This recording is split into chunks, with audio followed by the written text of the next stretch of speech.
काल बृहन्मुंबई महानगरपालिकेने 74,000 कोटीचं साधारण आसपास त्याच्या बजेट सादर केलं।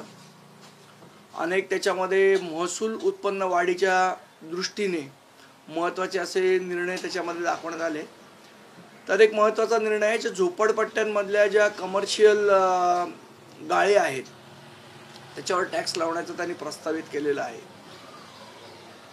जर तुम्ही झोपडपट्टीमधल्या कमर्शियल लोकांना टॅक्स लावणार असाल तर मग त्यांचे गाळे जे अनऑथराइज्ड असतील काही लोकांचे ते तुम्ही लीगल करण्याच्या दृष्टीने मार्गक्रमण करताय का? नंबर 1। नंबर 2, आज आपण बघितलं तर बृहन्मुंबई महानगरपालिकेचे जेवढे रस्ते आहेत या सगळ्या रस्त्यांच्या खाली वेगवेगळ्या युटिलिटी आहेत।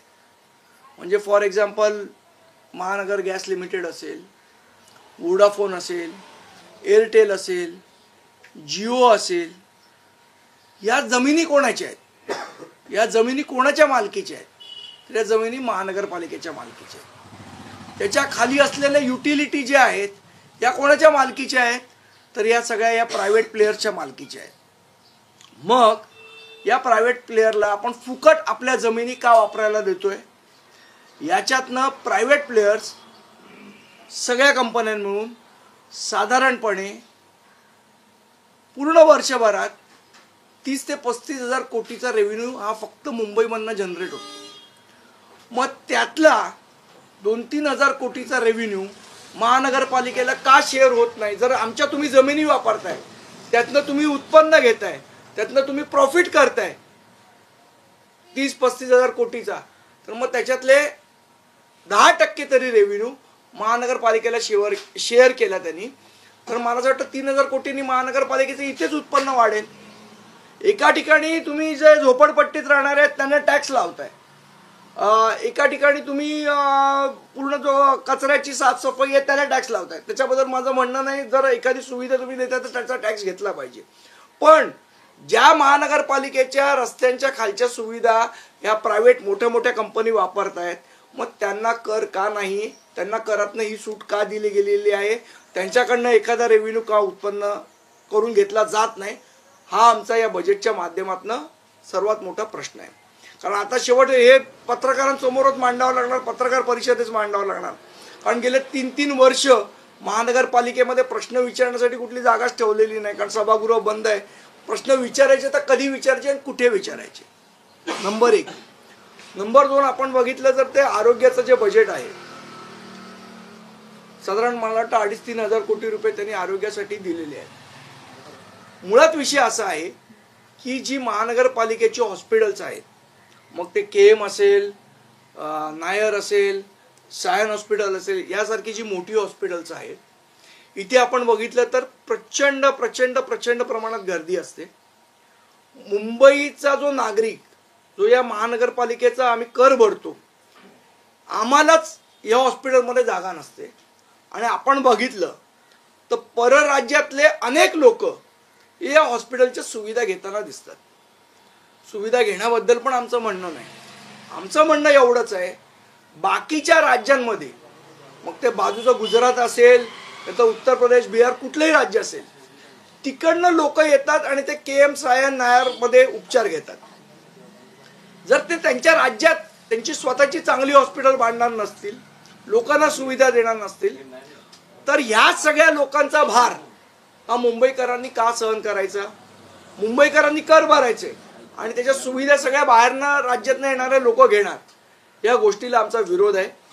त्यामुळे या बजेटच्या माध्यमातून आमची मागणी आहे की जे परराज्यातनं लोक येऊन आमच्या आरोग्य सेवांचा काय उपचार घेतील किंवा त्याचं जे काय सगळे सुविधा घेतील, या लोकांना जास्तीत जास्त पैसे तुम्ही लावायला पाहिजेत, जेणेकरून त्यांच्या राज्यामध्ये त्यांची हॉस्पिटल्स तयार होतील, लोक इथे येणार नाही। आणि इथे येऊन उपचार घेणार असाल तर तुम्हाला जास्तीचे पैसे द्यावे लागतील, जे सामान्य मुंबईकरांपेक्षा जास्ती असतील। ही आमची याच्यातनं मागणी आहे। तिसरी मागणी जी आहे या सगळ्या बजेटच्या माध्यमातून जर आपण बघितलं तर आपण गेल्या काही दिवसांमध्ये बघतोय की अनेक सेटलमेंट्स इथे एकेका भाषिकांची तयार होते.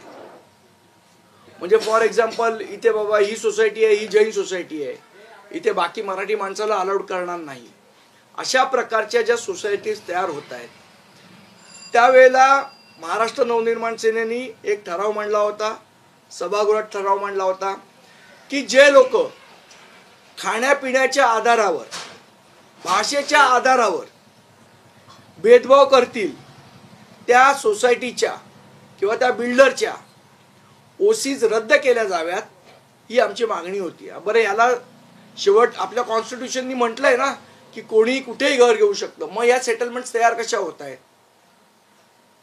आणि यांना कोण बॅकिंग करतंय, यांना कोण पाठिंबा देत आहे या सेटलमेंट्सना? त्यामुळे आमची मागणी आहे की तो जो प्रस्ताव आहे तो युडीकडे पेंडिंग आहे. युडीचे आता सध्याचे मंत्री श्री एकनाथराव शिंदे साहेब आहेत. आमची शिंदे साहेबांना विनंती आहे, आम्ही त्यांना पत्रही पाठवणार आहोत की याबाबतचा निर्णय त्यांनी तातडीने घ्यावा आणि अशा प्रकारे कुठल्याही खाण्यापिण्याच्या आधारावर असलेली सोसायटी की जी भेदभाव करेल किंवा भाषेच्या आधारावर असलेली सोसायटी हे मुंबईमध्ये चालू देणार नाही.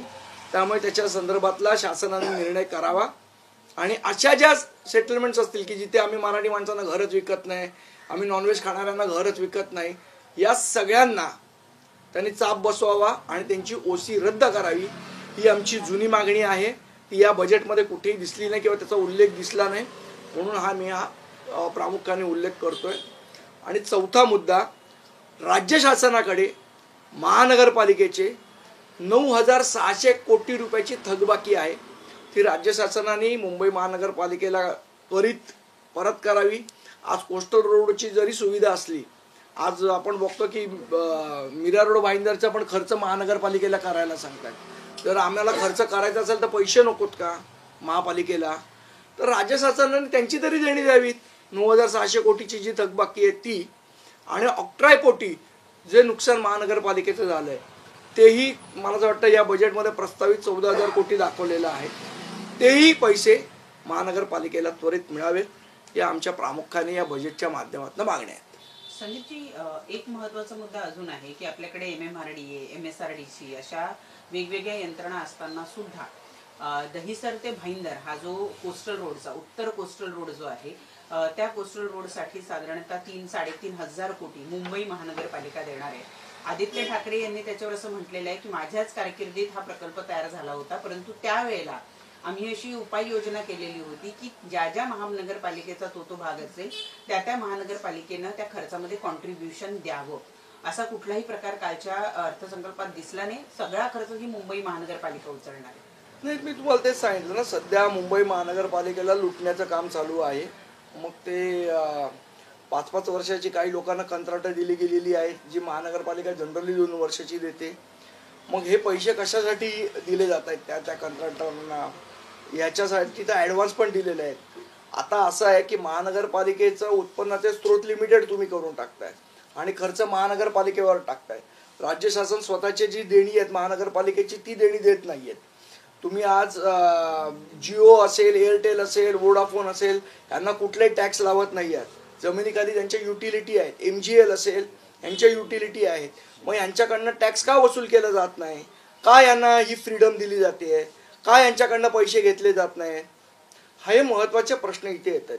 ठीक आहे, तो मीरा भाईंदरचा जो पहिली तर गोष्ट, मुंबईच्या बाहेर बांधकाम करायची महानगरपालिकेला गरजच काय? आज अनेक गोष्टी करणं महानगरपालिकेला भाग आहे. आज समजा एखाद्या वेळा पाऊस कमी पडला तर आपल्याला पाणी कपात करावी लागते, त्याऐवजी एक वेगळा अजून एक तलाव बांधणं गरजेचं आहे. आज त्याचाही कुठे उल्लेख मला या बजेटमध्ये दिसत नाही आहे. त्यामुळे मला असं वाटतं की नगरसेवक नसल्यामुळे सगळी प्रशासनाची मनमानी चाललेली आहे. या बजेटमध्ये कुठलेही डोकं वापरलेलं साधारण दिसत नाही आम्हाला. ते त्यांनी वापरलं पाहिजे होतं गगराणी साहेबांनी, म्हणजे आमचं प्रामाणिक मत आहे. दुसरं 43,000 कोटी रुपये पायाभूत सुविधांसाठी खर्च केले जाणार आहेत. तुम्ही कसं बघताय, कारण का दरवर्षी हा आकडा वाढताना पायाभूत सुविधांसाठी पाहायला मिळतोय. यावर्षी 43,000 कोटींपेक्षा अधिक पैसे हे या पायाभूत सुविधांसाठी खर्च केले जाणार आहेत. बघा, असं आहे, प्रस्तावित करणं आणि प्रत्यक्षात खर्च करणं ह्याच्यामध्ये खूप तफावत आहे. आता जर आपण मागच्या वेळचं जर बघितलं असेल बजेट, तर प्रस्तावित खर्च किती होता आपल्याला दिसेल. प्रस्तावित जो खर्च आहे त्याच्यापेक्षा कमी खर्च हा महानगरपालिकेने केलेला आहे. फॉर एक्झाम्पल, भांडवली उत्पन्न त्यांनी 804 कोटी रुपये दाखवलेलं मागच्या वेळेला, बरोबर. आणि ॲक्च्युअल किती आलं तर 677.54 कोटी, म्हणजे तेही कमी आलं.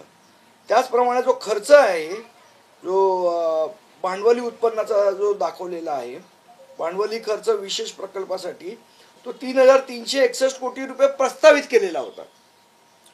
प्रत्यक्षात झाला किती? 2,174 कोटी, म्हणजे 1,000 कोटींनी त्यांनी खर्च कमी केला. त्यामुळे हे 42,000 कोटी वगैरे आकडे सगळे झुटे आहेत. प्रत्यक्षात किती खर्च होता ते बघायला पाहिजे. मुळात असं आहे, जेव्हा तुम्ही एखादा भांडवली खर्च दाखवताय त्यावेळेला तुम्ही भांडवली उत्पन्न कुठनं आणणार आहात, मला वाटतं त्याचा कुठेही उल्लेख याच्यामध्ये दिलेला नाही आहे. तुम्हाला जर भांडवली खर्च करायचा असेल तर तुम्ही महसुली उत्पन्नातनं भांडवली खर्च नाही करू शकत. भांडवली खर्चाला तुम्हाला भांडवली उत्पन्न पाहिजे. ते भांडवली उत्पन्न तुम्ही कुठनं आणणार आहात, कुठनं पैसे येणार आहेत तुम्हाला. आणि महानगरपालिकेच्या अकाउंट्समध्ये मोठा घोळ आहे. मागच्या वर्षीचं त्यांची क्लोजिंग बॅलन्स या वर्षीच्या ओपनिंग बॅलन्सशी टॅली होत नाही, हे महापालिकेलाही माहिती आहे. आणि त्यामुळे जे रोखे तयार करायचं काम होतं की महापालिकेने इन्फ्रास्ट्रक्चरचे बॉन्ड्स तयार केले पाहिजेत, त्याला सेबीकडनं परमिशन सुद्धा मिळू शकते.